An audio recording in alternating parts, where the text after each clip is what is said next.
നമസ്കാരം, ഞാൻ ബിന്ദു ടീച്ചർ. നമ്മുടെ ചാനലിലേക്ക് എല്ലാവർക്കും സ്വാഗതം. ഹൈസ്കൂൾ ഹയർ സെക്കൻഡറി ക്ലാസ്സുകളിലെ മലയാള പാഠഭാഗങ്ങളുടെ വിശദീകരണങ്ങളും പഠന പ്രവർത്തനങ്ങളുമാണ് നമ്മുടെ ഈ വീഡിയോയിൽ ഉൾപ്പെടുത്തിയിട്ടുള്ളത്. ഇതുവരെ സബ്സ്ക്രൈബ് ചെയ്തിട്ടില്ലാത്തവർ തീർച്ചയായും സബ്സ്ക്രൈബ് ചെയ്യണം. പാഠഭാഗങ്ങളൊക്കെ കണ്ടതിന് ശേഷം അത് ലൈക്ക് ചെയ്യുകയും അഭിപ്രായങ്ങൾ രേഖപ്പെടുത്തുകയും ചെയ്യുക. നിങ്ങളുടെ സഹപാഠികൾക്ക് കൂടി ഷെയർ ചെയ്യാൻ മറക്കരുത്. 10ാം ക്ലാസ്സിന്റെ അടിസ്ഥാന പാഠാവലിയിലേക്ക് എല്ലാവർക്കും സ്വാഗതം. നമ്മുടെ പാഠപുസ്തകത്തിലെ 2ാമത്തെ യൂണിറ്റിലേക്കാണ് നമ്മൾ കടക്കുന്നത്. യൂണിറ്റിന്റെ പേര് ഏകോദര സോദരർണ. നമുക്കറിയാം, ജനാധിപത്യത്തിൽ അധിഷ്ഠിതമായ ഒരു ഭരണഘടനയാണ് നമുക്കുള്ളത്.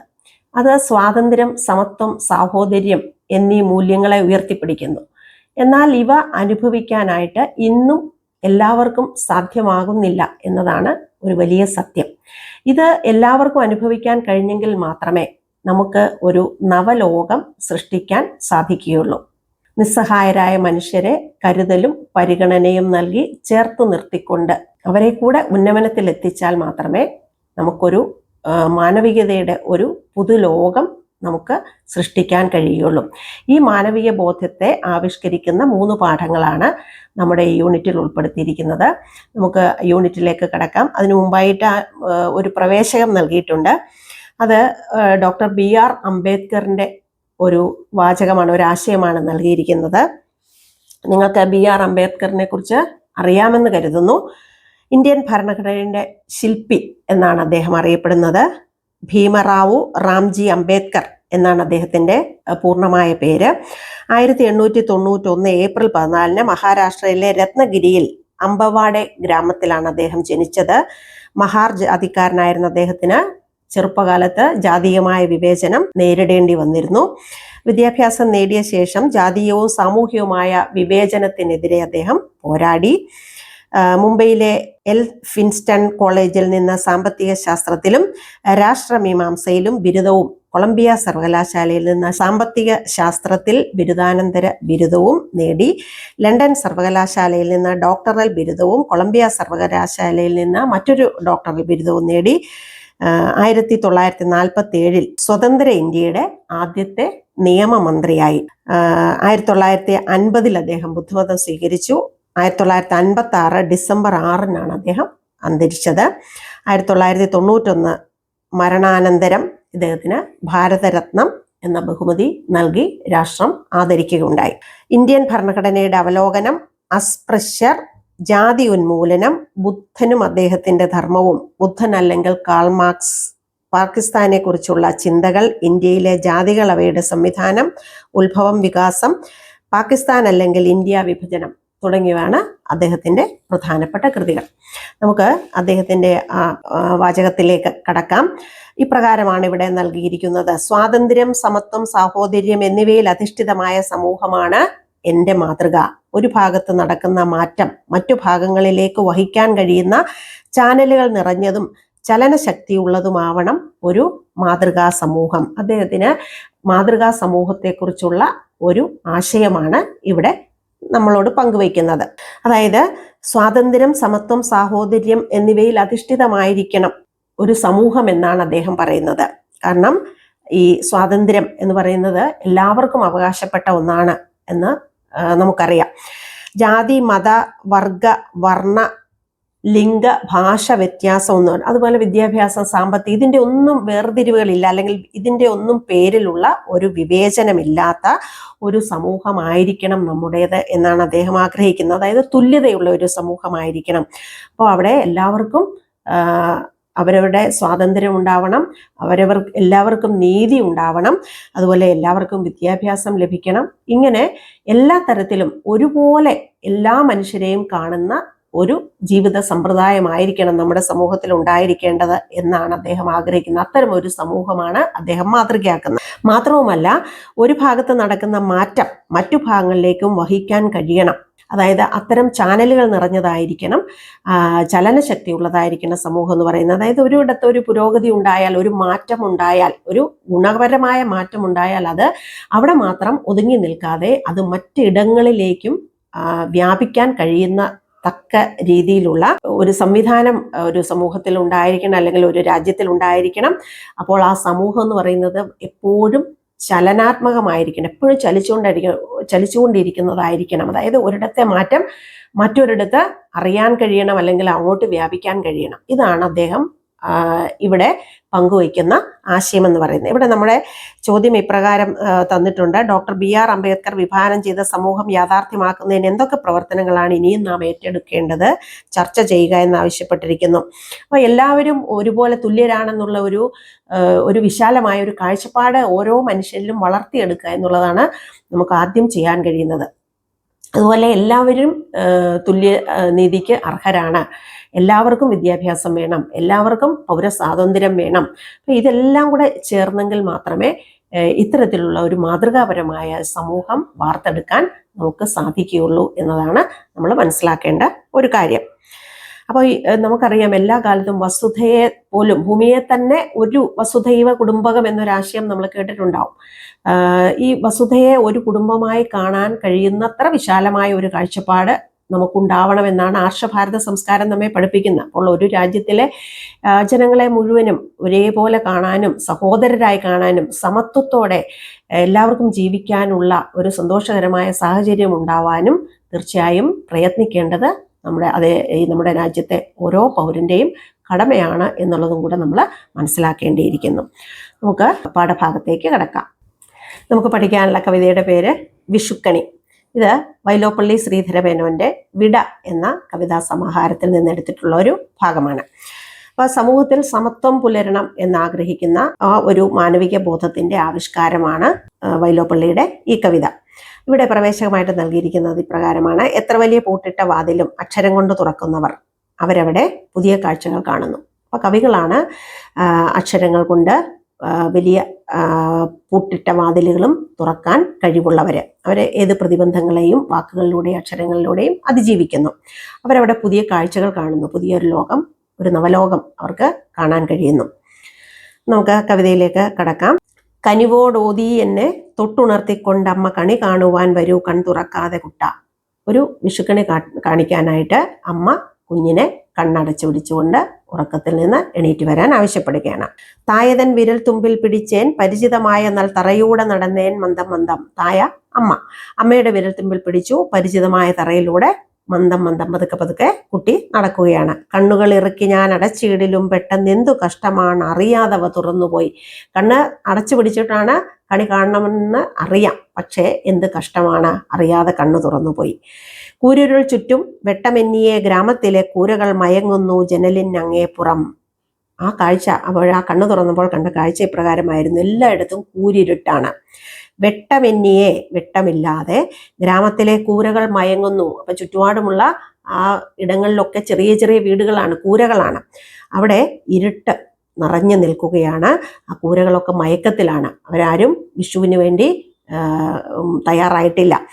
ആ ജനലിന് അങ്ങേപ്പുറം ഇത്തരം കാഴ്ചകളാണ് കാണുന്നത്. കണ്ണടച്ചു ഞാൻ നീങ്ങി, പെട്ടെന്ന് കണ്ണടച്ചു, കണ്ണു തുറന്നു, ഈ ഇരുട്ട് കണ്ടു, കണ്ണടച്ചു. കൺ തുറന്നു ഞാൻ, കണി കണ്ടു ഞാൻ, പെട്ടെന്ന് കണി ഒരുക്കി വെച്ചിരിക്കുന്ന ഇടത്തിലേക്ക് ചെന്നു, കണി കണ്ടു.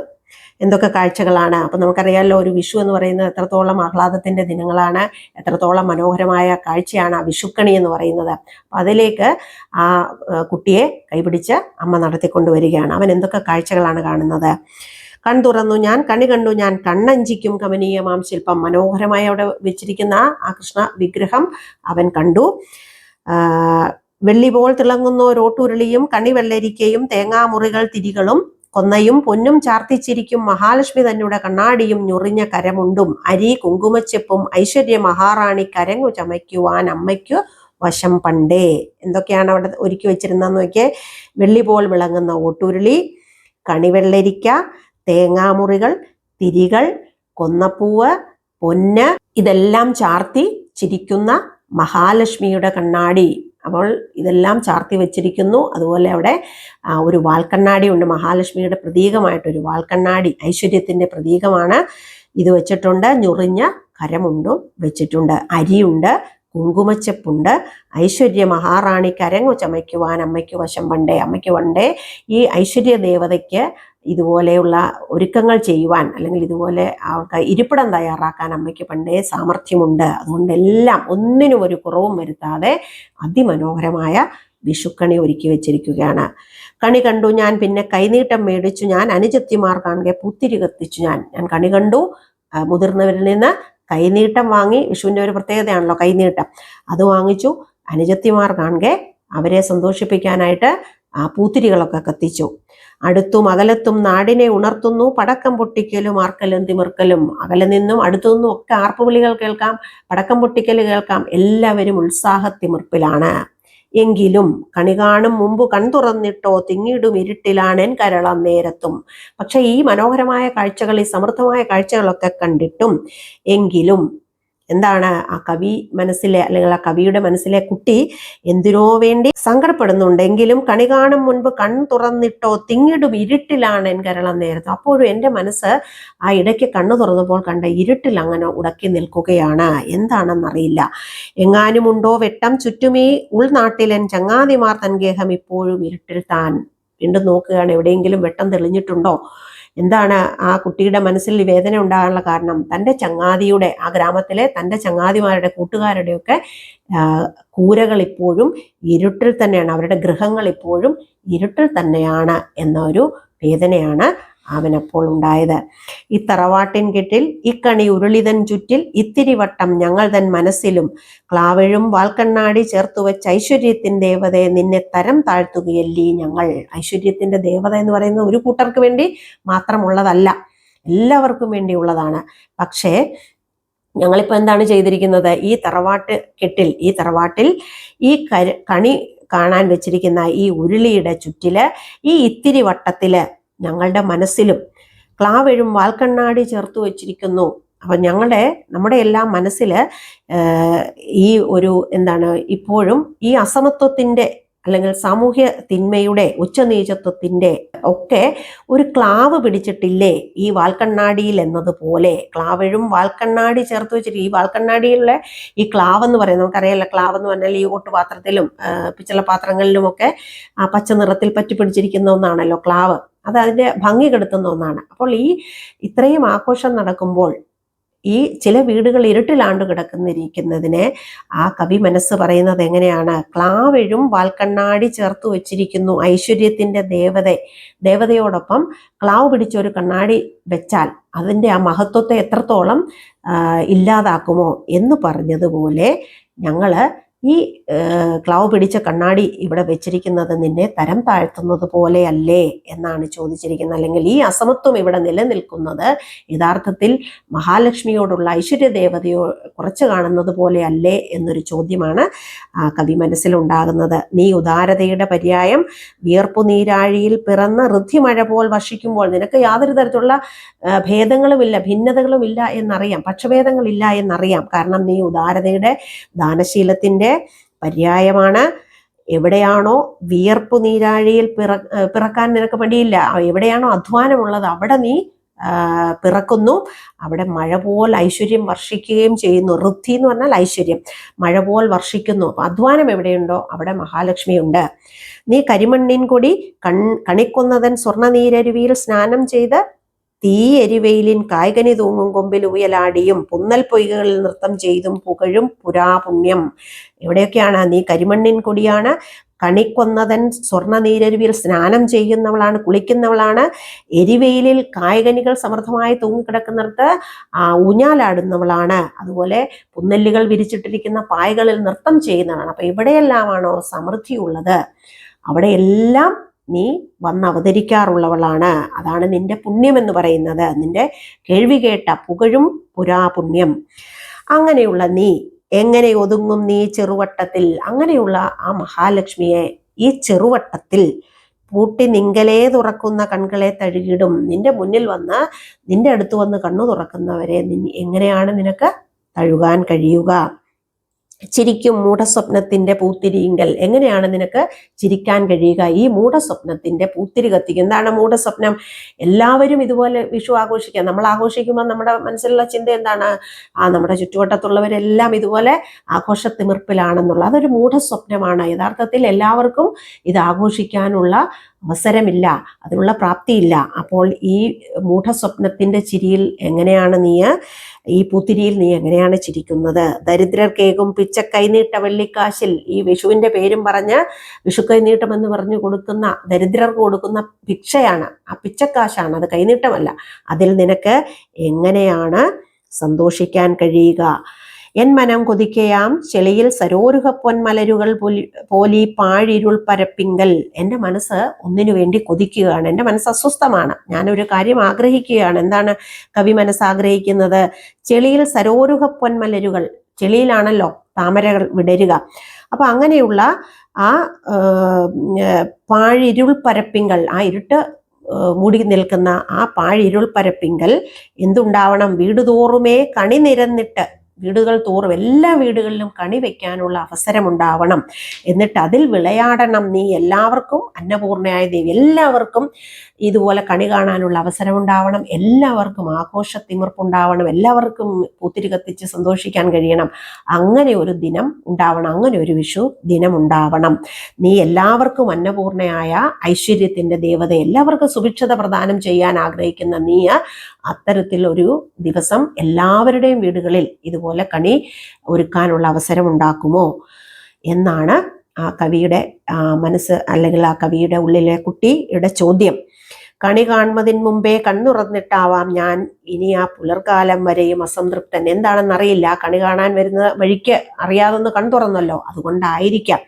എന്തായിരുന്നാലും ആ പുലർകാലം വരെയും, അതായത് ഇപ്പോൾ കവി സൂചിപ്പിച്ച എല്ലാവർക്കും വിഷു ആഘോഷിക്കാൻ, സമർത്ഥമായി വിഷു ആഘോഷിക്കാൻ കഴിയുന്ന ഒരു ദിനം വരും വരേക്കും എൻ്റെ ഉള്ളിൽ എപ്പോഴും അസംതൃപ്തമായി, ഞാൻ എപ്പോഴും അസംതൃപ്തനായിരിക്കും എന്നാണ് കവി സൂചിപ്പിക്കുന്നത്. അപ്പോൾ ഒരു സമത്വത്തിൻ്റെ ആവശ്യകത, അല്ലെങ്കിൽ എല്ലാവർക്കും ഒരുപോലെ എല്ലാ ആഘോഷങ്ങളും എല്ലാവർക്കും ആഘോഷിക്കാൻ കഴിയുന്ന ഒരു ദിനം വരിക, അതാണ് സമത്വത്തിൻ്റെ ഒരു കാലം, എല്ലാവരും ഒരുപോലെ സന്തോഷിക്കുന്ന ഒരു കാലം. ആ കാലത്തെയാണ് കവി സ്വപ്നം കാണുന്നത്. അതുവരേക്കും ഞാൻ അസംതൃപ്തൻ തന്നെ ആയിരിക്കും, എൻ്റെ വീട്ടിൽ എന്തൊക്കെ സന്തോഷങ്ങൾ ഉണ്ടായിരുന്നാലും എൻ്റെ മനസ്സ് അതിലൊന്നും സന്തോഷിക്കാൻ പോകുന്നില്ല, അവിടെയൊക്കെ അസംതൃപ്തി ആയിരിക്കും എന്ന ഒരു സൂചന. അപ്പം അങ്ങനെ ഒരു മാനവികത, എല്ലാവരും ഒരുപോലെ ജീവിക്കണം എന്നാഗ്രഹിക്കുന്ന ആ മാനവികത എന്ന് പറയുന്ന ഒരു വലിയ തത്വമാണ് നമുക്ക് ഇവിടെ ഈ കവിതയിലൂടെ നമുക്ക് കാണാൻ കഴിയുന്നത്. ഇത് വൈലോപ്പള്ളി ശ്രീധരമേനോന്റെ കവിതയാണ് എന്ന് സൂചിപ്പിച്ചു കഴിഞ്ഞു. അദ്ദേഹത്തെക്കുറിച്ച് പറയുകയാണെങ്കിൽ നമുക്ക് അറിയാം, ജീവിത യാഥാർത്ഥ്യങ്ങൾ എപ്പോഴും കവിതയിൽ ആവിഷ്കരിക്കാൻ ശ്രമിക്കുന്ന ഒരു കവിയാണ് വൈലോപ്പള്ളി. അദ്ദേഹത്തിന്റെ കവിതകളെ എല്ലുറപ്പുള്ള കവിത എന്നാണ് വിശേഷിപ്പിക്കുന്നത്. അതുപോലെ തന്നെ കേരളത്തിന്റെ ഗ്രാമീണ ജീവിതവും അതിൻ്റെ നൈർമല്യവും ലാവണ്യവും ഒക്കെ അദ്ദേഹം കവിതകളിൽ ആവിഷ്കരിക്കാറുണ്ട്. 1947 പ്രസിദ്ധീകരിച്ച കന്നിക്കൊയ്ത്താണ് അദ്ദേഹത്തിന്റെ ആദ്യ കവിതാ സമാഹാരം. കന്നിക്കൊയ്ത്ത്, ശ്രീരേഖ, കുടിയൊഴിക്കൽ, ഓണപ്പാട്ടുകൾ, കുന്നിമണികൾ, വിത്തും കൈക്കോട്ടും, കടൽക്കാക്കകൾ എന്നിങ്ങനെ നിരവധി കവിതാ സമാഹാരങ്ങൾ അദ്ദേഹത്തിൻ്റെതായിട്ടുണ്ട്. ഋഷ്യശൃംഗനും അലക്സാണ്ടറും എന്ന ഒരു നാടകം അദ്ദേഹം രചിച്ചിട്ടുണ്ട്. കാവ്യലോക സ്മരണകൾ എന്ന ഓർമ്മക്കുറിപ്പും അദ്ദേഹം രചിച്ചിട്ടുണ്ട്. കയ്പവല്ലേരിക്ക് കേരള സാഹിത്യ അക്കാദമി പുരസ്കാരം, വിട എന്ന കൃതിക്ക് കേന്ദ്ര സാഹിത്യ അക്കാദമി അവാർഡ്, ഓടക്കുഴൽ അവാർഡ്, മകരക്കൊയ്ത്ത് എന്ന കവിതാ സമാഹാരത്തിന് വയലാർ അവാർഡ് എന്നിവ ലഭിച്ചിട്ടുണ്ട്. നമുക്ക് ഇതോടുകൂടി നമ്മുടെ ഈ പാഠഭാഗം ഇവിടെ അവസാനിക്കുകയാണ്. പഠന പ്രവർത്തനങ്ങളുമായി നമുക്ക് അടുത്ത ക്ലാസ്സിൽ വീണ്ടും കാണാം. എല്ലാവർക്കും നമസ്കാരം.